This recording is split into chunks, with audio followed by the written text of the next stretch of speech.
Samsung just announced the Galaxy S6 and S6 Edge, but before you pick one up, here are 5 things you need to know. So what's up guys, Jonathan here with TLD. Hope you guys are doing well. And this past week, I got a chance to go hands-on with both the Galaxy S6 and S6 Edge early and wanted to give you guys a rundown of everything you need to know before spending your cash on one of these. First and foremost, this is a completely new design. Anything that we've come to know about the Galaxy S design, materials, or lack thereof can be thrown out the window. This is a completely different animal constructed out of aluminum and glass, and it feels really good.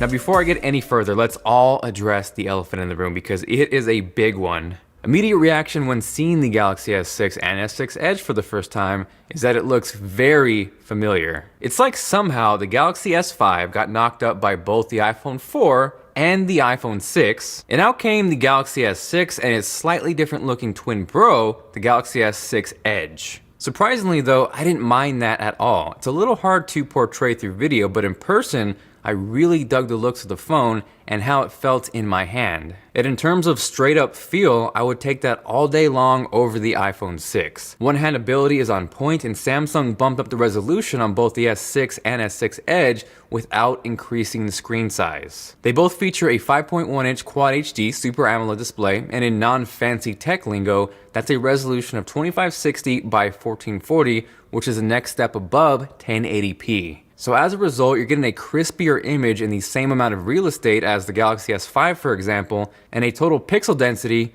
of 577 pixels per inch. Now the next thing you need to know is straight out the differences between the two. The S6 and the S6 Edge are actually marketed equally by Samsung. It's not like before where the Edge was some experiment SKU where they were just kind of testing the waters. These are both equal full-fledged flagships, so I kind of wanted to help you guys separate between the two and ultimately help you figure out which might be better for you. Aside from the actual edges on the S6 Edge and a slightly larger battery, everything is literally identical. As I mentioned, they both share the same screen, but they both also share the same 8-core processor, 16 megapixel camera, 3 gigs of RAM, and both are running Android 5.0 Lollipop. The S6 Edge has a slightly larger battery coming in at 2600 milliamp hours, whereas the standard S6 is 2550, very minimal, and I wouldn't expect that to translate into better battery life. Rather, I would think that slight bump is to compensate for the actual edges on the Galaxy S6 Edge. So really, it comes down to whether or not you think you'll take advantage of those edges. Unlike the Galaxy Note Edge, where you were limited to one side, this has two, so you can actually choose which side you want the text to appear on. It has a bedside mode where it's going to faintly display the time, so A, that's going to reduce power draw,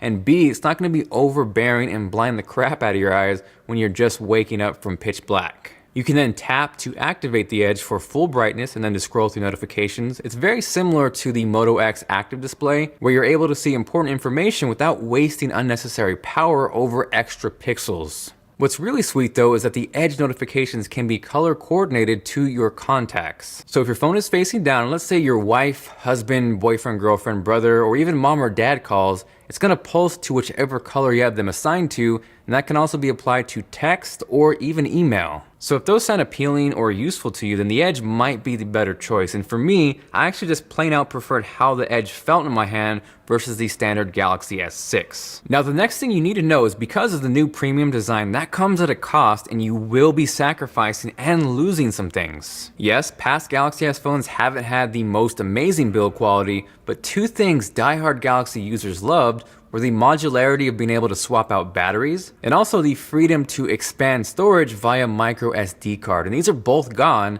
on both the Galaxy S6 and S6 Edge. Now that alone I know is going to cause an uproar, and there's some people that are going to lose their shit over this, but really it's like Samsung is going to get hated on whatever they do. Before, it was knocking Samsung for their plastic phones. Well, actually it was TouchWiz too, but really one of the biggest gripes was their phones were never up to par on some of the other premium smartphones. This time though, they stepped up the build quality game, which I appreciate, but I can see where it's really important for those who really relied on microSD expansion or that swappable battery. So if those are really important to you, you might have to look elsewhere this time. One bright note though out of this whole expansion catastrophe is the Galaxy S6 S6 and Edge both now start at 32 gigabytes as the base model, as opposed to 16 on the Galaxy S5, for example. So that may help offset the difference for some of you out there. Now, the fourth thing you need to know is actually on a positive note, and that's that the camera will be awesome. Both the S6 and S6 Edge are packing a 16 megapixel camera, and if we're talking solely megapixels, it's the same as the S5, but I must stress, megapixels are not everything. In addition to getting OIS on the rear camera, you're also getting a bump on the front-facing camera. That's going up to 5 megapixels as opposed to 2 on the Galaxy S5. You're also getting a lower aperture on both cameras at f1.9, and that's going to equate to better low-light performance and also more of that blurred-out background look on those close-up shots. You also get insanely fast access to the camera now just by double tapping the home button, and this can be accessed from anywhere on the phone. It doesn't matter which application you're using, and testing it out in person, this works really well. On top of that, both feature real-time auto HDR and tracking autofocus, and this is going to be helpful when you have a moving subject. It's going to lock onto them and keep focus as he or she is moving. In this case, shout out to the awesome Lamar Wilson for being my model. Now, the last thing you need to know, and this may be a huge deal breaker or very important for some of you out there, and that's not to expect great battery life. Even comparing the Galaxy S6 and S6 Edge to the Galaxy S5, they both have a lower capacity battery, and then on top of that, you combine a higher resolution screen, it's probably not going to be amazing. The upside though is the processor is more efficient, and I don't think that's really going to translate again to better battery life.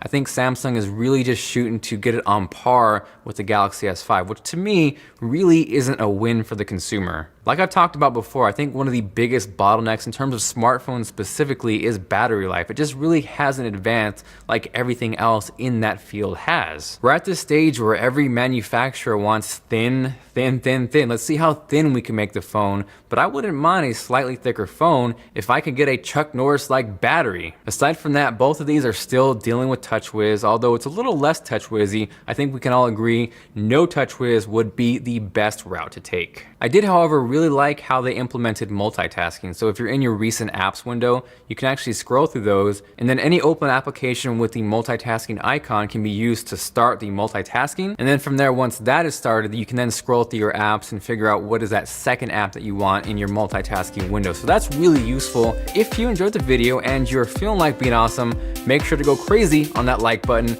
And of course, in return, you get a virtual high five at your face. Aside from that, I didn't get a ton of time with both devices, so this of course isn't a review, but those are coming very soon, so definitely stay tuned for that and feel free to subscribe. That way you don't miss out on those. If you guys have any questions, drop me a line down below or hit me up on Twitter at TLD Today. And actually, my good buddy Austin Evans, he just released his video on the top 5 Galaxy S features. So if you want to check that out from a different perspective, go ahead and click here or check it out in the link below. This is Jonathan with TLD, and I will see you guys later.